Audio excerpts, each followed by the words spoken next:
우리가 보통 선물은 방향성 게임이다.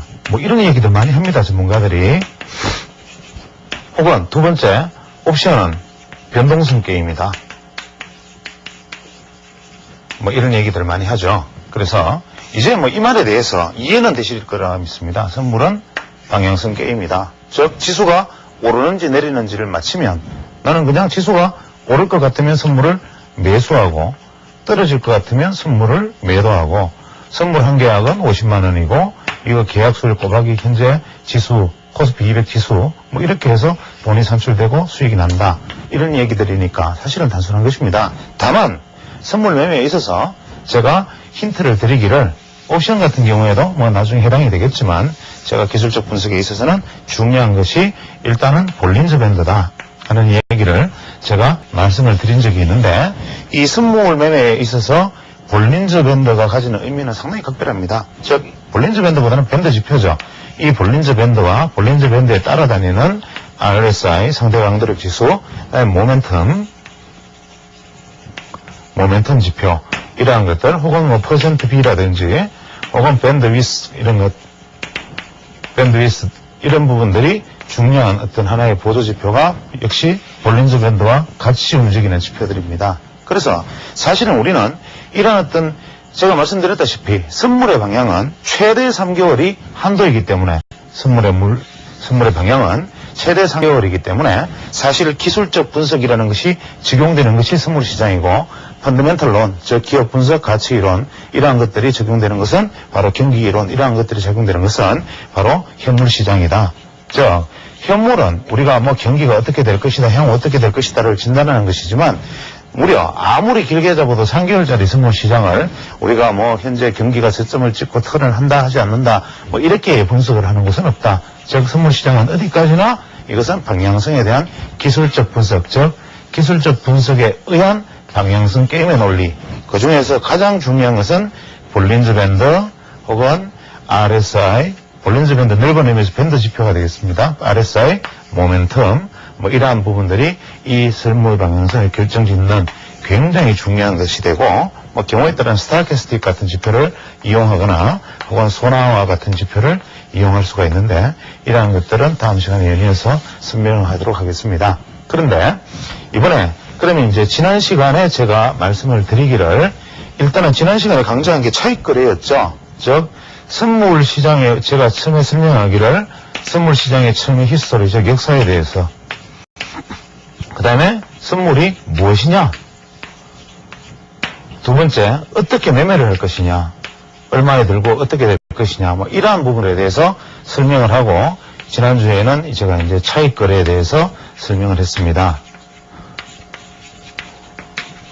그러면 이 선물에 있어서 역사에 대한 이야기, 무엇이냐에 대한 이야기, 어떻게 매매하느냐야 차익거래에 관한 이야기까지를 마쳤기 때문에 이것으로서 이제 실제 선물 투자를 하시든 하지 않든 좀 더 깊은 이야기는 제가 다음 블락을 넘겨서 옵션을 넘긴 다음에 옵션 강의를 한 다음에 선물 옵션에 대한 어떤 합성이나 가진 이야기와 구체적인 매매 전략, 그다음에 일전에 제가 말씀드렸다시피 실제 매매까지 연결을 씌울 때 다음 묶음으로 넘겨두기로 하고 현재 선물 투자자일 경우에는 그런 강의가 필요하지만 선물 투자자가 아닌 현물 투자자 입장에서는 현재 제가 말씀드린 이게 무엇인지만 사실 알고 계시면 왜 이것이 필요하냐 또 현재 이것만 알고 있으면 되느냐는 하는 것은 우리가 선물 시장을 가지고 우리가 현물 시장의 방향성을 예측을 하기 때문에 우리가 지수의 방향과 시장의 방향을 이것으로 예측을 하고 메이저들의 움직임을 이것으로서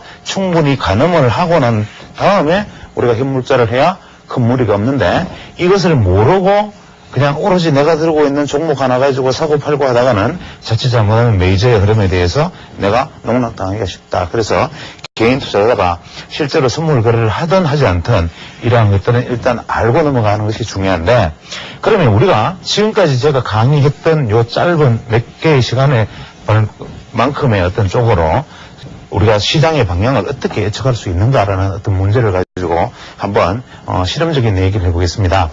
제가 아마 지난주 강좌 첫머리에 이런 얘기를 했을 겁니다. 다음 주 시장은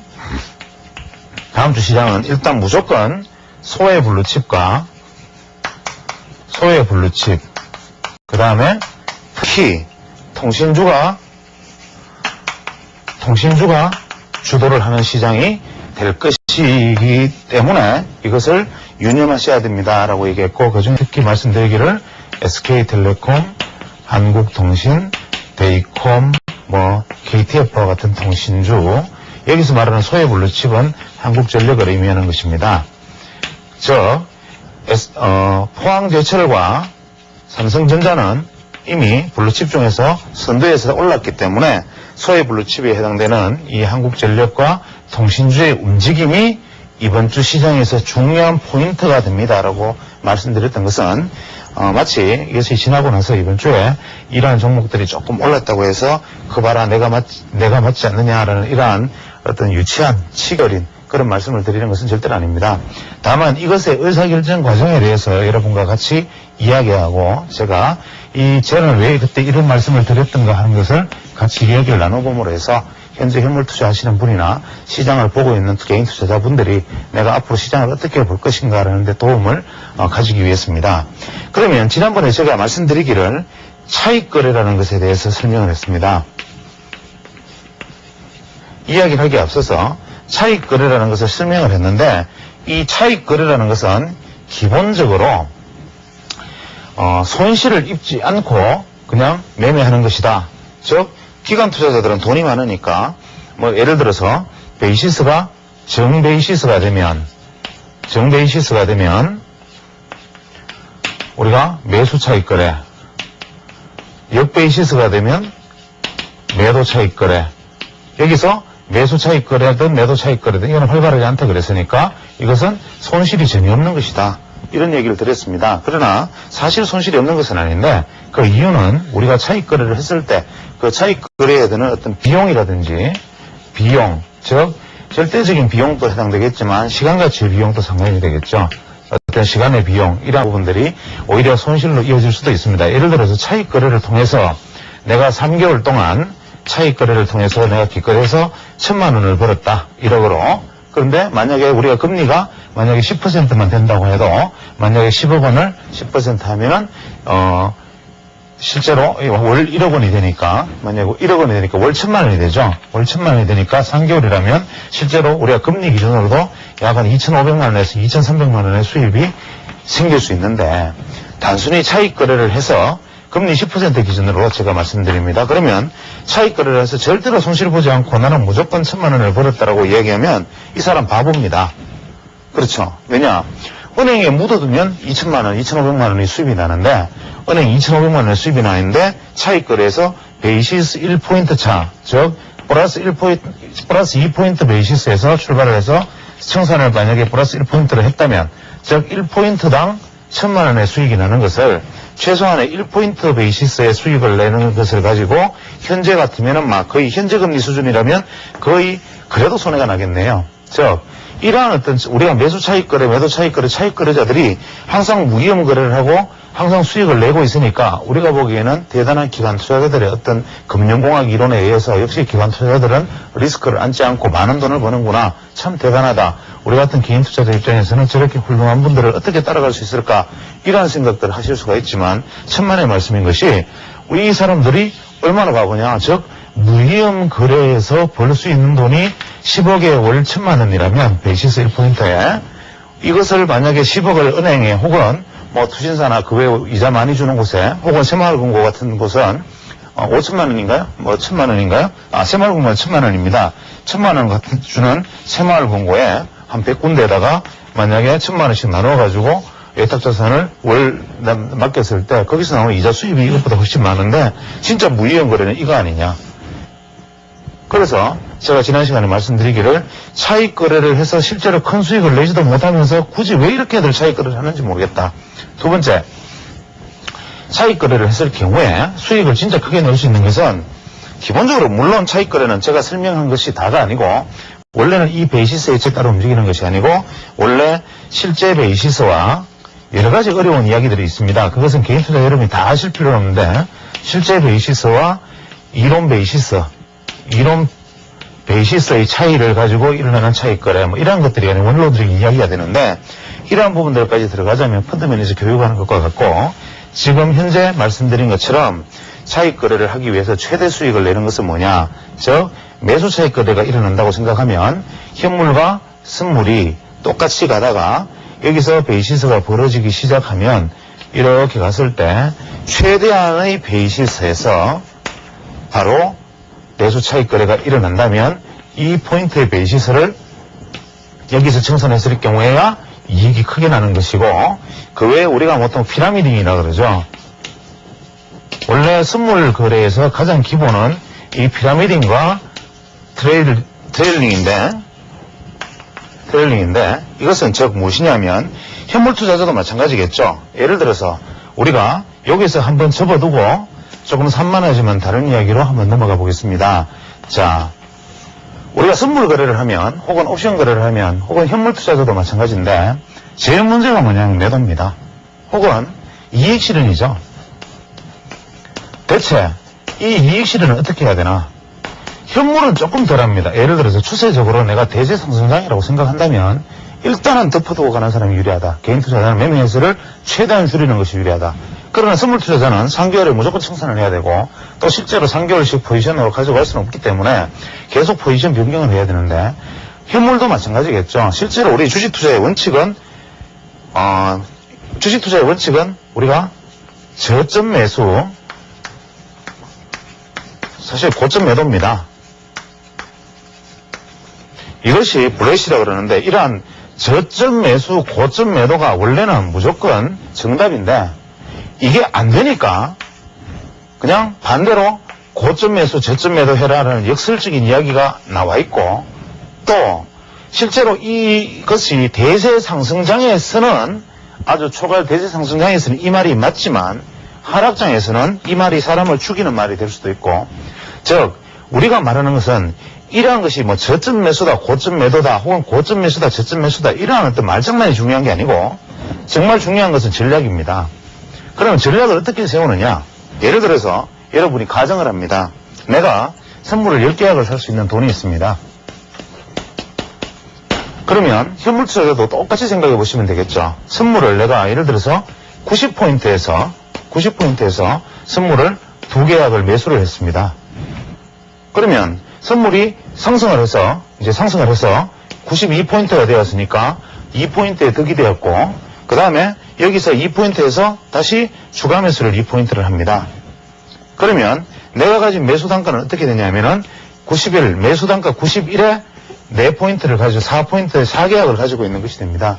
즉 90포인트에 2계약을 가지고 있고 92계약에 2계약을 추가 매수를 했기 때문에 실제로 나는 91포인트에 4계약을 가지고 있는 것이 되고, 현재 지수는 92라면 나는 이 90을 처음에 살 때부터 계획이 어떻게 되어 있어야 되느냐?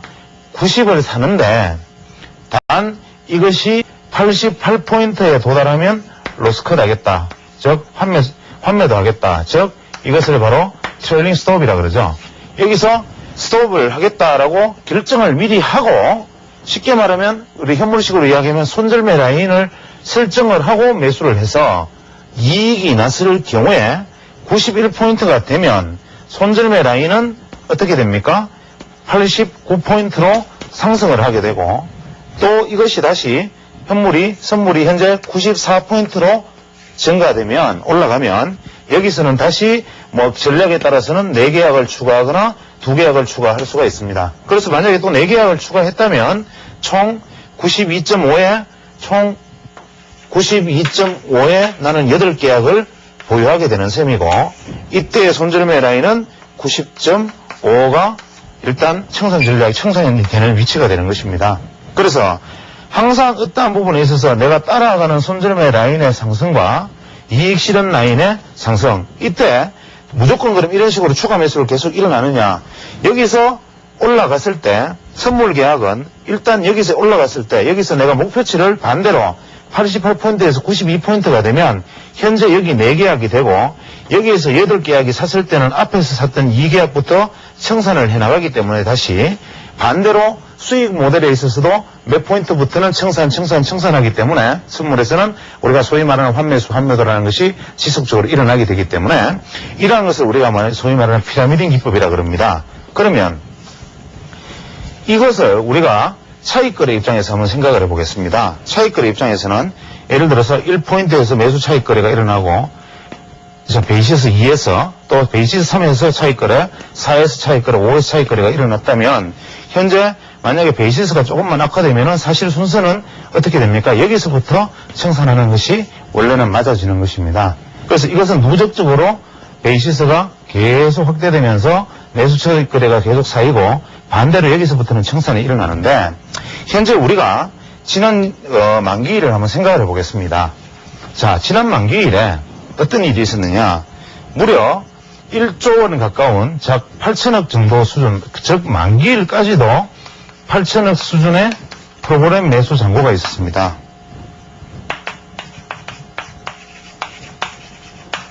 프로그램 잔고가 있었는데 이 프로그램 잔고라는 것은 두 종류가 있습니다. 하나는 차익거래 잔고와 하나는 비차익거래 잔고입니다. 여기서 말하는 차익거래 잔고라는 것은 제가 지난 시간에 강의했던 것처럼 베이시스의 차이를 획득하기 위해서 선물을 팔고 현물을 사들이면서 베이시스의 갭을 확보하는 방법. 물론 현재 우리나라에서 기관 투자자들이 대단히 많은 양의 차익거래를 행했지만 만약에 실제로 그 금액만큼의 현물 투자를 했다면 그 수익은 상상을 할 수 없을 텐데 이것을 실제로는 두려우니까 투자에 대한 확신이 없으니까 차익거래에만 의존하다 보니까 실제로 지수는 많이 상승했음에도 불구하고 이 차익거래자들의 수익은 미미할 것입니다. 그래서 이러한 것들이 제가 지난번에 웃으면서 얼마나 많은 수익을 냈는지 모르겠다라고 말씀드린 것인데 그럼 차익거래라는 것은 베이시스 차이다. 두 번째, 비차익거래라는 것은 무엇이냐?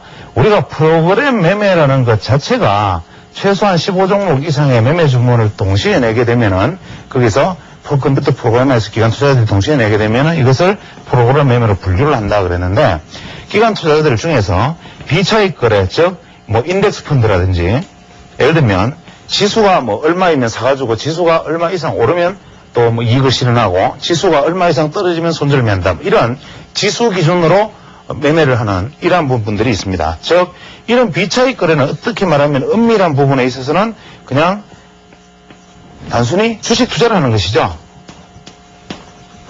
차익 거래는 뭡니까? 오르든 내리든 나는 상관없이 무위험 거래를 하는 것입니다. 그럼 우리가 기관 투자자들을 냉정하게 지켜볼 때, 자, 오늘 목요일인데 오늘 날짜가 18일입니다. 4월 18일, 오늘 3월 18일. 오늘 3월 18일에 종합주가지수는 큰 조정 없이 약 마이너스 1포인트 정도 수준에서 끝나면서 시장은 의외로 강하게 지지되는 모습을 보였습니다. 즉 사상 최대의 고객 미수금이라는 얘기를 들으면서 또 미국 시장이 어제 급락을 했음에도 불구하고 외국인이 무려 1,몇백억의 매도를 했음에도 불구하고 시장을 지켰습니다. 그 이유는 바로 프로그램 매매의 힘입니다. 즉 강원도의 힘이 아니고 프로그램 매매의 힘인데 이 프로그램 매매의 힘 중에 이것을 여러분이 유심히 보시면 비차익 거래 비차익에서 프로그램 매수가 거의 90%고 차익에서는 미미했다. 이렇게 나왔습니다. 결과가. 즉 이때 우리는 자 일단 한번 눈여겨봅니다. 비차익에서 대량의 매매를 행했다. 지난번에 만기 때는 어떻게 됐냐면 차익거래 잔고가 비차익거래 잔고를 훨씬 더 능가해 있었고 이 8천억 중에서 약 한 미신고분을 합한다면 한 6천억 정도의 프로그램 매매가 프로그램 차익 잔고가 남아 있었을 텐데 이것이 청산이 되지 않은 만기일에 롤오버가 되었습니다. 그 이유는 현재 이야기가 굉장히 이제 왔다 갔다 하는 경향은 있는데 이것은 어떤 이야기에 원래 이러한 이야기를 하기 위해서 가지는 어떤 복잡성 때문에 어쩔 수 없는 부분이기 때문에 이해를 해주시기 바랍니다. 다만 지금 제가 드리는 말씀을 아주 유심히 잘 생각을 해보셔야 됩니다. 자, 만기일은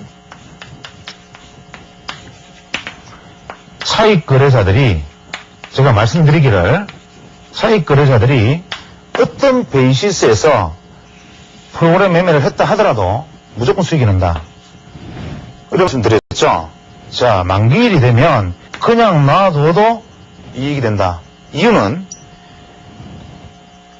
코스피 200 지수는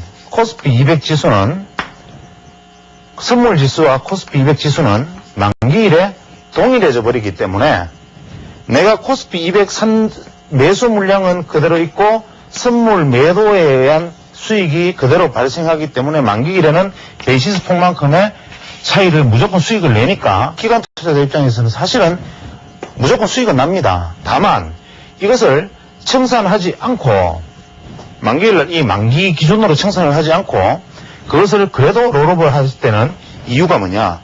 일단 우리가 상상할 수 있는 추정은 뭐냐? 너무 베이시스가 적은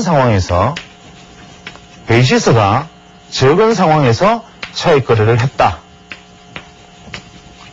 지난 3월 물까지. 즉 내버려 두고 만기 청산을 해버려도 선물과 코스피 지수가 일치되어 버리면 그냥 거기서 수익이 나는데 이 프로그램 매수가 들어올 때 당시에 베이시스가 거의 큰 폭의 베이시스 차이가 없는 상황에서 매수가 들어왔다. 그렇기 때문에 청산을 하면 말씀드렸다시피 보유, 운용에 관한 경비 이런저런 거 제외했을 경우에 남는 게 오히려 없거나 마이너스가 될 수도 있고, 두 번째로는 바스켓 에러가 발생했다. 이 바스켓 에러라는 것은 뭐냐면 우리가 프로그램 매매를 할 때 이것이 차익이든 비차익이든 기관 투자자가 이렇습니다. 자, 제가 말씀을 다시 한번 드립니다. 코스피 200 지수가 코스피 200 종목을 현물을 사고 차익 거래는 선물을 판다. 이건데 그러면 선물을 파는 건 이해가 되는데 코스피 200 현물을 산다는 건 무슨 소리냐? 매수 차익 거래에서 이거는 무슨 소리가 아니라 당연히 현물을 실제로 사는 겁니다. 그러면 우리는 코스피 200 지수가 100이라면 이 코스피 200을 가장 잘 반영할 수 있는 종목을 선정을 해서 처음에 내가 살 때 프로그램 매수를 일으킬 때 선정을 해서 그 종목에 대한 주문을 동시에 컴퓨터가 일괄적으로 딱 드립니다. 그래서 얼마가 되면 사고 뭐 선물 지수가 어떻게 되면 이건 매도를 내고 사라. 컴퓨터가 프로그래밍화해서 매매를 딱 주문을 넣는데 자 그때 당시에 펀드 매니저가 생각을 합니다. 코스피 200 지수를 가장 이번하게 평균을 내려면 간단합니다. 코스피 200에 속하는 전 종목 200 종목을 시가총액 비중대로 그대로 내가 10억을 사겠다 생각하면 10억치를 딱 나눠 삽니다. 그러면 코스피 200에 그대로 반영이 되겠죠.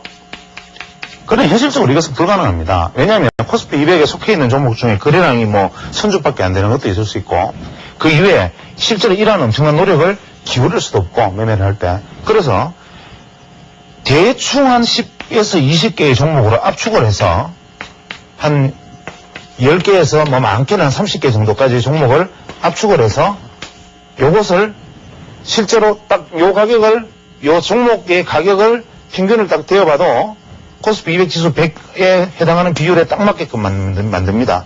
즉 200 종목을 사든 여러 종목을 사든 가격 비율을 딱 맞춰서 10종목에 30종목만 사서 동시에 담는데 요렇게 담는 것을 우리가 바스켓, 즉 장바구니에 담는 것이죠. 이렇게 종목을 선정해서 장바구니에 종목을 15종목, 20종목을 코스피 200을 반영하는 종목을 사서 프로그램 매수를 할 때 딱 사서 동시에 주문을 딱 드립니다. 또 그 다음날 또 주문을 살 때는 또 그 다음날 코스피 200에 반영하는 종목을 또 사서 딱 삽니다. 그렇게 했는데 처음에 샀던 종목들은 반영을 하는 줄 알고 나는 샀는데 내가 사놓고 난 다음에 보니까 한두 달 혹은 뭐 몇 주일 지나고 난 다음에 보니까 예를 들어서 이 종목 중에 블루칩은 당연히 포함되어 있겠죠. 우리가 기관 투자자가 바스켓을 만든다 그러면 30종목 고른다 그러면 한국통신, SK텔레콤, 삼성전자 이거는 사기입니다. 왜? 지수를 가장 잘 반영하고 그 다음에 프로그램 매매로 많은 돈으로 사고 팔고 해도 시장에 큰 충격도 없고 영향도 많이 미치지 않기 때문에 대형주 위주로 거래하는 것은 상식인데 만기일이 다 돼가는데 소위 말하는 옐로우칩들이 상승을 쫙 해버렸습니다. 혹은 다른 소위 말하는 우량주들이 상승을 쫙 해서 예를 들어서 이제 삼성 SDI가 예를 들어서 2배로 올랐습니다. 또 예를 들어서 어떤 종목 예를 들어서 태영이 이건 예수가 적으니까 그게 예를 들면 SK라는 종목이 있다 치고 이게 또 2배가 올랐습니다. 그런데 삼성전자 그 다음에 포항제철 한국통신 한국전력 이것은 안 올라버렸습니다. 그럼 어떻게 되느냐? 코스피 200에 반영되는 현재 코스피 200 지수와 현재 내가 가지고 있는 바스켓이 괴리, 즉 안 맞습니다. 이것을 우리가 바스켓 에러 이렇게 부르는데 바스켓 에러 흔히 말을 하죠. 이 바스켓 에러가 뭐냐? 전체 코스피 200 지수를 반영을 잘해야만 차익거래는 성공을 합니다. 그렇죠. 이론상 코스피 200 지수를 선물을 사고 선물을 팔고 청산할 때는 오히려 코스피 200을 팔고 선물을 더 되사서 청산을 하는데 요게 내가 코스피 200에 해당하는 종목 중에 삼성전자, 포항제철, 한국전력은 예를 들어서 떨어져 버려 도로 지수는 오르는데 코스피 200 지수가 100에서 102가 되어버렸고 선물 지수가 104에서 103이 되었다. 배시세가 축소됐죠. 그런데 코스피 200 지수가 100에서 102가 되면 어떻게 됩니까? 총 내가 보유 바스켓이 종목이 보유 바스켓이 2% 현물이 올라 있어야 이 차익 거래가 기본적으로 성립이 되는 거죠. 차익 거래가. 이거 이해 안 되시면 굉장히 곤란합니다. 즉, 우리가 차익 거래라는 것의 약속은 뭐냐면은 이 코스피 200 지수가 현물을 내가 사고 파는데 이것이 잘 반영한다는 약속이죠. 즉, 코스피 200 지수가 100, 102 이 기준으로 우리는 차익 거래를 하고 선물 지수 기준으로 해서 종목을 사고 팔았는데 코스피 200 지수는 분명히 100에서 102로 가서 2%포인트가 상승을 했는데 내 바스켓에는 삼성전자와 포항제철이 급락을 해버려. 이러면 어떻게 됩니까? 실제로 2% 올랐지만 내 바스켓에서는 코스피는 올랐을지 몰라도 그 내가 포함되어 있지 않은 예를 들어서 나는 이 바스켓에 30종목 내가 바스켓을 만들었는데 이 안에 포함되지 않았던 엉뚱한 코스피 200 종목이 다 올라서 예를 들어서 코스피 지수는 올랐는데 내 바스켓은 마이너스다. 이럴 수가 있다 이거죠. 이것은 소위 말하는 바스켓 에러. 이거 청산 못합니다. 왜? 차익거래 근본 성립이 안 되지 않습니까? 차익거래 손실을 보든지 아니면 다음 이걸 물로 롤오버를 시켜야 되죠. 이건 지금 제가 극단적인 경우에 설명을 드렸지만 상승이 하나는 많이 오르고 하나는 미비상승을 해도 그런 수가 있습니다. 그럼 이번에 어떤 일이 벌어졌느냐?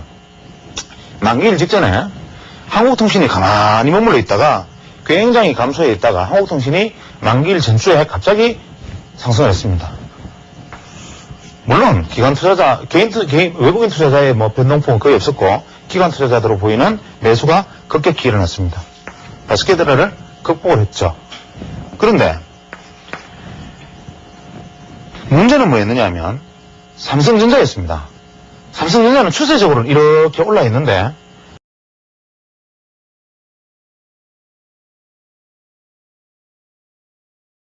어떻게 됩니까? 이 바스켓에 지금 에러가 났습니다. 제일 큰 비중을 차지하는 삼성전자가. 그래서 이러한 바스켓 에러 때문에 현재 이것을 청산을 못하고 다음 이걸 물로 롤오버를 했다. 이렇게 보거나 베이시스가 적은 상태에서 들어왔던 차익거래 물량을 청산할 기회를 즉 베이시스 악화를 이용해서 청산을 해야 되는데 기회를 잡지 못해서 계속 베이시스가 유지되고 혹은 베이시스 차이를 실제로 그 정도 역베이시스로 많이 안 갔기 때문에 도저히 청산을 할 수 있는 재미를 볼 수 있는 수익을 낼 수 있는 기회가 없었기 때문에 이 두 가지 이유가 다 작용하지 않았나. 바스케테라가 심각하지는 않았겠지만 이 안에서 블루칩이 상대적으로 소외되고 통신주가 소외되고 에스케텔리콤 소외되고 하는 과정에 삐그덕거리는 부분이 분명히 있었을 거고 베이시스가 소폭 베이시스에서부터 계속 들어왔기 때문에 그렇지 않을까. 이런 것을 우리가 현재에서는 예측을 할 수 있었고 여러분도 이런 상황 예측이 가능했을 겁니다. 그러면 만기일 당일날 지수가 일단 만기일에 대한 부담으로 거의 마이너스 한 20포인트까지 갔습니다. 그런데 이때 당시에 베이시스가 어느 정도 악화되어 줌에도 불구하고 프로그램 매물이 생각보다 별로 많이 안 나왔습니다. 그러면 뭐냐? 이거 청산할 의사 없다. 청산할 의사가 없고 그렇다면 이 사람들이 현재 지수가 마이너스로 가는 것을 방치하지 못할 것이다. 막판에 어떤 식으로든지 간에 당겨서 지수를 맞출 것이다. 이유는 여기에 있습니다. 즉 생각을 해봅니다. 우리가 프로그램 매매에는 다시 원점으로 돌아가서 차익 거래와 매수 차익 거래와 비차익 거래가 있다고 그랬습니다. 비차익 거래는 고유 계정에 매수하는 것이죠. 그런데 비차익 물량을 눈여겨보라 그랬습니다. 만기일날 비차익 물량도 상당 물량이 들어와 있었는데 만약에 프로그램 매매 예를 들어서 이 베이시스가 소매 차익 거래가 들어왔을 때 이 베이시스 차이로 차익 거래의 물량을 청산해서 큰 이익을 낼 수 있을 정도로 과감한 역베이시스가 아닌 경우에 이거를 만약에 청산을 하게 되면 안 그래도 만기일 부담으로 빠져있는 상황에서 지수는 충격을 받아서 이건 상당 기간 큰 문제가 되겠죠. 그러면 어떻게 되겠습니까? 그냥 비차익으로 인덱스 펀드로 물건 산 내현물은 어떻게 됩니까? 절단 나는 거죠. 특히 기관 투자자들은 이건 완전히 뭐 큰일 나는 거죠. 어떻게 됩니까? 결사적으로 막아야 됩니다. 뭐로 막느냐? 프로그램 매물이 처리되는 것을 막는 것이죠. 두 번째, 오히려 거꾸로 만기일날 프로그램 매수를 더 일으켜버립니다. 이 매수는 어떻게 일으키느냐? 바로 여기에 롤오버의 비밀이 있습니다. 롤오버는 여러 가지 이유가 있을 수 있는데, 롤오버라는 것은 여러 가지가 있을 수 있는데, 자, 하나는 제가 심플하게 얘기하겠습니다. 롤오버는 현재 건월물에서 프로그램 매수 잔고가 있는데 이 잔고를 만기일날 청산하는 것이 보통의 원칙인데도 불구하고 청산할 수 없는 특별한 사유들이 있어서 청산을 하지 못하면 이골물에 있어서 청산을 이골물에 있어서 넘겨버리는 것입니다. 즉 무슨 얘기냐? 베이시스 차이가 있으면 나는 프로그램 매매 잔고를 안고 갔습니다. 이 차이를 가지고 나중에 베이시스가 좁아지면 이익 실현하기로 하고, 근데 현재 안고 온 이것을 청산할 기회가 없었으면 다음번 만기일 이골물에서도 역시 베이시스가 포지티브일 경우에는 프로그램 매수를 할 텐데 이것을 그때 프로그램 매수를 미리 했다고 가정을 하고, 예를 들어서 이번 만기일이 3월물이었으니까 3월 만기까지에 예를 들어서 베이시스가 플러스 1이었다고 가정을 하고 3월 만기에 코스피 지수가 100이었다고 만약에 가정을 하면 6월 만기물에 이골물에 베이시스를 예를 들어서 102가 됐다고 가정을 합니다. 그러면 현재 코스피 200 지수보다 현재 이골물 6월물에 대한 선물 지수가 플러스이기 때문에 이것은 차익거래 매수 요건에 해당되니까 여기에 내가 가지고 있던 이 물량을 그냥 장부상의 처리죠. 이쪽으로 청산 안 하고 요 베이시스로 넘긴 것으로 한다. 이것이 바로 롤오버입니다. 두 번째로는 스프레드 거래가 있을 수 있는데, 스프레드 거래는 뭐 이런 복잡한 이야기까지 좀 필요가 없겠네요. 스프레드 거래에 관련된 부분도 있을 수 있겠는데 막판에 특히 마지막 만기에 들어오는 스프레드 거래의 의미도 있었다고 볼 수 있죠. 그래서 이러한 롤오버가 일어나 버리기 때문에 이렇게 되면 어떻게 되느냐? 6월물, 이골물을 일단 만기일이 다가와서 내가 롤오버를 시도하겠다라고 생각을 하면 어떻게 하느냐? 현재 코스피 지수보다 6월물, 다음 월물에 지수가 높아야 정베이시스가 되고 물량이 넘어가니까 이 6월물을 고평가시키려는 시도가 일어날 거라는 거죠. 그것을 안다 이거죠. 그러면 어떻게 되느냐. 이미 눈치 빠른 개인 투자자들이나 외국인 투자자들은 기관의 그런 냄새를 속셈을 알고 6월 만기를 3월 만기를 앞두고 슬슬 6월물을 매수하기 시작합니다. 어떻게 됩니까? 이미 서로가 말은 안 했지만 이미 묵계가 일어납니다. 기관은 막강하니까 사실 그 상대에서 사오기는 외국인도 버겁습니다. 선물시장에서는. 그러면 개인들도 눈치 빠르면 대충 분위기 보니까 롤오버 되겠다.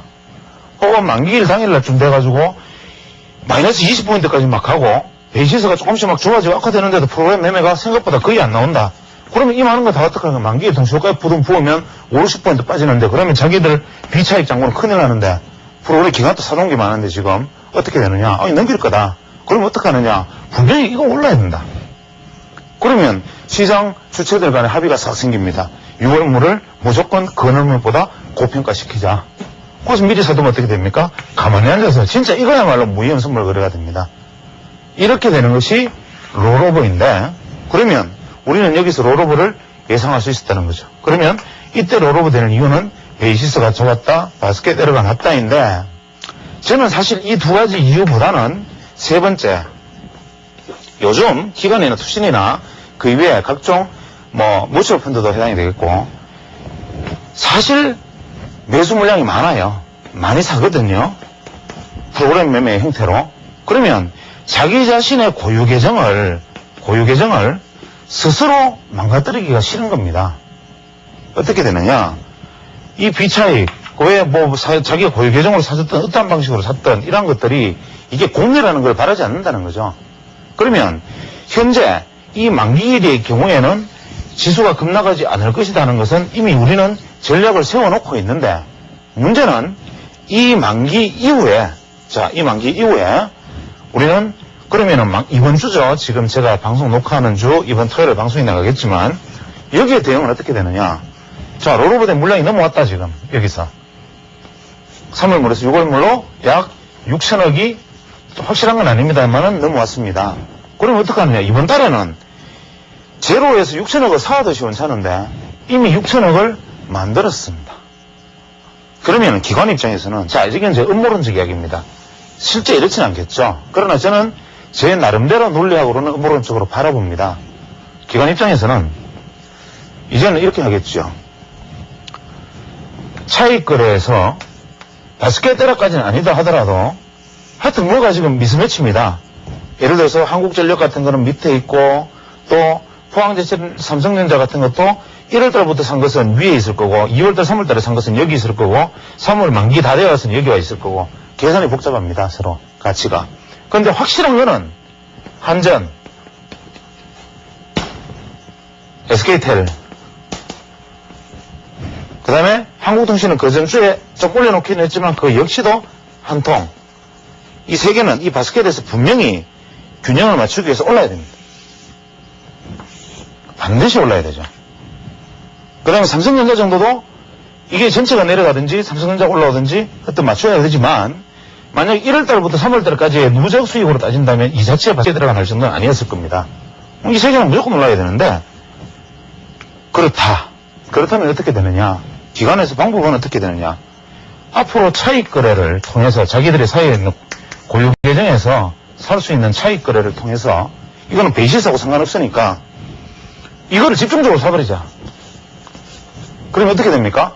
이것이 바스켓 내에서 복구 회복이 되고 그 다음에 적절 시점에서 여기서 넘어왔던 물량이 베이시스가 악화되는 순간에 털어버리면 이제 바스켓 에러를 마칩니다. 역시 청산이 가능합니다. 이건 음모론에 관한 얘기고 실제로 시장이 요렇게까지 생각은 안 합니다. 기관 투자자가 우리가 지금 바스켓이 요렇게 됐으니까 차익 거래를 통해서 요거를 사고 이렇게 되는 것은 아니지요. 그러나 우리가 주식시장에서 어떠한 주식이 우리가 시장의 심리 재료 모든 것이 차트에 반영이 되어 있는 것처럼 이러한 어떤 난감한 상황이라는 것은 그것이 표면적으로 문제가 되었든 되지 않았든 간에 시장이 가지고 있는 불균형은 어떠한 방식으로든지 보정이 된다는 관점에서 이것은 반드시 이러한 형태를 통해서 자기들끼리 속삭해서 이번에는 차익 거래를 요걸 사자 말자 이렇게 하지는 않았지만 속삭해서 한 게 아니지만 청산이 보정이 될 거다. 그러니까 제가 지난 주 방송을 할 때 말씀을, 저는 원래 뭐 지금까지 방송을 보신 분들이 아시겠지만 사실 종목에 관한 얘기를 이런 식으로 하진 않지만 이번에는 시장이 우량주들이 다소간에 잘못하면 위험할 수 있고 SK텔레콤, 한국통신 등을 사는 것이 안전한데 만약에 이러한 종목들이 못 가면 큰일 난다. 특히 양시장 공이 통신주가 못 가면은 시장이 위험하다라고 얘기를 했죠. 즉 차익 거래가 오늘 무려 1,700억의 차익 거래가 오늘 목요일 날 들어왔는데 매수 차익 거래는 차익 거래는 거의 한 100억 정도밖에 들어오지 않았는데 비차익 거래가 1,몇백억이 들어왔습니다. 그런데 시장은 지수는 가까스로 버티고 실제 오른 종목은 뭡니까? 한국전력, SK텔레콤, 한국통신, KTF, 데이콤 이런 종목들만 쫙 올랐습니다. 뭐냐? 이런 종목들이 소요되면서 바스켓에 떨어져 있을, 공교롭게도 떨어져 있을 테니까, 안 맞을 테니까. 그런데 공교롭게 오늘 차익 거래 물량, 비차익 거래 물량이 집중되었는데 저는 이 사람들이 뭘 샀는지는 알 수 없지만 하필이면 이런 종목들이 시장을 집중적으로 견인을 했습니다. 그러면 다음 순서는 어떻게 되느냐? 이래 놓고 난 다음에 자 그러면 이 자기들이 차익 거래로 그러면 또 이렇게 바스켓은 청산을 했다고 가정을 합니다. 이렇게 해서 차익 거래를 집중시켜서 청산을 했는데 그럼 매수 차익 거래는 이제 일단 볼륨을 맞췄는데 밸런스는 차익 거래로 사들인 건 어떡할 거냐 이제 어떻게 됩니까? 고유 계정에서 이제 고유 계정에서 이 사람들이 지금 제가 말씀드리는 건 약간 동화 같은 이야기입니다. 다만 논리상의 이야기이기 때문에 지금 제가 말씀드리는 것을 논리학적 관점에서 받아들이시는 거죠. 자, 그러면 바스켓을 맞췄다. 그런데 차익 거래로 비차익으로 이 거둬들인 통신주는 어떻게 하느냐 지금. 고유 계정에 통신주의 비중이 상승하기 시작합니다. 통신주를 이렇게 올리기 위해서 사들인 물량이 많으니까 이제 어떻게 됩니까? 기관 투자자 입장에서는 이 종목을 이제 앞으로 주도주로 밀어야 됩니다. 왜 그렇겠습니까? 이미 고유 계정에 이것이 증가해버렸거든요. 그런데 이것을 저점에 산 게 아니고 주가를 이렇게 올리면서 억지로 사들였단 말이에요. 그러면 어떻게 됩니까? 통신주 비중이 증가했어요. 분명히 이번 주에 기관 투자자 리포트 통신주 이야기가 나옵니다. 그동안 소외되었던 통신주들의 뭐 리밸류에이션 뭐 이런 어려운 이야기가 나오는 사람도 있을 것이고 뭐 진정한 실적주 뭐 통신주 혹은 뭐 M&A의 뭐 어떤 새로운 어떤 대안 뭐 이런 화려한 제목을 달고 이번 주말에 통신주에 대한 어떤 이야기들이 쏟아질 텐데 혹은 오늘 목요일 이후나 오늘 목요일 저녁 내일 금요일에 이게 쏟아질 텐데 이건 내기에도 좋습니다. 왜? 주도주로 밀어야지 안 밀면 이제는 이 고유 계정이 손실을 입을 확률이 높아지고 그럼 어떻게 됩니까? 이거 살 돈은 어디서 나왔나? 물론 주식형 펀드, 혼합형 펀드에서 들어온 돈으로 샀겠지만 그 엄청난 돈을 다 이거로 살 수는 없다. 그러면 뭐냐? 일정 어딘가 팔아가지고 샀을 거 아니냐? 그 판 거는 뭐냐? 소위 말하는 우리가 그동안 많이 올랐다고 생각되는 종목들, 기관들이 많이 추천하는 종목들을 팔았기 때문에 오늘 지수는 보합인데 하락 종목은 많고 옐로칩도 다 오른 것 같지만 사실은 뭐 퍽퍽퍽 떨어지는 것도 있고 일단 소폭 반등한 것도 있고 이러한 현상이 여기서 일어나지만 실제로 기관 투자자 입장에서는 재밌습니다. 왜? 이게 인위적인 것처럼 보이지만 제가 말씀드리는 것은 인위적으로 짜맞춘 음모론처럼 보이지만 사실은 그게 아니고 이것이 바로 시장의 수급이거든요. 이것이 계획에 의해서 특정 몇 명의 펀드 매니저가 이렇게 가능한다는 얘기가 아니고 시장에 보이지 않는 손, 보이지 않는 이야기, 시장에 보이지 않는 생각 그냥 펀드 매니저가 보고 이것이 저평가되었고 고평가되었다는 생각이 이런 이야기들을 만드는 겁니다. 우리가 지나가면서 강이 지나가면 갈대가 흔들리는 거 보고 갈대가 이야기를 나한테 한다고 말하고 산에서 올라가서 한 송이 소나무가 일송정이 서 있는 것을 보고 이 소나무가 내게 절개를 말한다고 얘기를 하지 않습니까? 그것처럼 이 시장이 우리한테 이렇게 수급이라는 것을 만들어주는 것이고 이 사람들은 이 프로그램 매매를 하는 기관 투자자들이나 이 종목을 사들이는 사람들 이런 사람들은 이 시장 상황과 수급에 충실하게 이것을 지금 따라가고 있을 뿐이고 그렇게 되면 당연히 어떻게 되느냐? 현재 그동안 많이 올랐던 소위 말하는 우량주를 일부 이익 실현하면서 통신주를 사들였을 테니 이러한 작업이 지속되거나 아니면 이거를 안 팔고도 이것을 올릴 수 있을 만큼 돈이 들어오거나 시장에, 그러면 앞으로 시장에 돈이 또 이번 주 이후에 주식 거래 잔고가 들어오고 고객의 탁금도 들어오고 이제 막 들어오면 굳이 이걸 안 팔고도 너하고 나하고 같이 가자가 되는데, 만약에 이걸 팔아서 이걸 사야만 한다면 잘못하면 시장이 어떻게 됩니까? 이걸 올리는데 실패하면 죽어버립니다. 그러면 어떻게 됩니까? 다음 주부터 시장의 핵심은 이제 하나다. 이제 우리가 시장을 보는 눈은 단순화해서 생각한다. 즉 이번 주에 제가 아마 이번 주 초부터 지난주 금요일부터 말씀을 드리기를 통신주를 양시장의 통신주와 소의 블루칩 말이라고 표현은 드렸지만 사실 한전을 얘기하는 것인데 이것을 우선은 받아놓으면 안전한데 이렇게 말씀을 드렸다면 이제부터 그럼 받았는데 어떻게 하느냐. 그냥 수익을 내셔도 좋고 두 번째는 어떻게 되느냐. 이 사람들이 가는 장이면 앞으로 다음 주 그 다음 주 더 추가적으로 간다면 시장에서 돈이 마구 들어오면 이 사람들이 가는 장이면 지수는 바로 1000포인트 돌파해버린다. 1000포인트 터치해버릴 거고, 만약에 돈 들어오는 속도가 천천히 느려지면서 정상적인 수급에 의해서 우량주를 많이 오는 우량주를 일부 이익 실현하고 여기에 대한 매도 압력도 좀 완화시키거나 이것을 좀 상승시키면서 힘겨루기를 한다면 최소한 기간 조정 내지는 약간의 하락 행보 조정을 보일 가능성이 높다. 즉 우리가 현재 900포인트를 무조건 재도전하는 것은 확실한데 이것이 여기서 떨어져서 가든 올라가서 가든 900포인트 앞으로 넘어가는 건 확실합니다. 이유, 누구나 현재 대세 상승에 대해서 확신을 하고 있지만 그 대세 상승이라는 것이 누구나 확신하고 있는 이유가 아니라 당연히 기술적으로도 그러합니다. 우리가 기술적으로 볼 때 기술적 저항선으로 비쳤던 부분들에 만약에 못 갈 시장이라면 그 저항선까지 못 가고 죽어버립니다. 그런데 900포인트 바로 뚫는 거 불가능할 것처럼 보였는데 이 앞에 가면 다 될 것 같은데 뚫었다가 버렸잖아요. 못 갈 거라면 여기서 못 간다는 거죠. 그래서 900포인트 넘어갑니다. 다만 어떻게 가느냐. 이때 다음번 시장의 핵심은 무엇이냐. 이러한 것들은 이것을 오늘까지 제가 말씀드린 부분을 운용하시고 또 오늘 이후에 내일 이후에 간의 움직임, 프로그램, 차익거래 이러한 것들을 잘 살펴보시면 이제 우리 시장이 어떻게 갈 것이라는 것에 대해서 한번 조금 더 하나의 새로운 안목을 기르는데 약간의 도움은 되지 않았을까라는 생각을 합니다.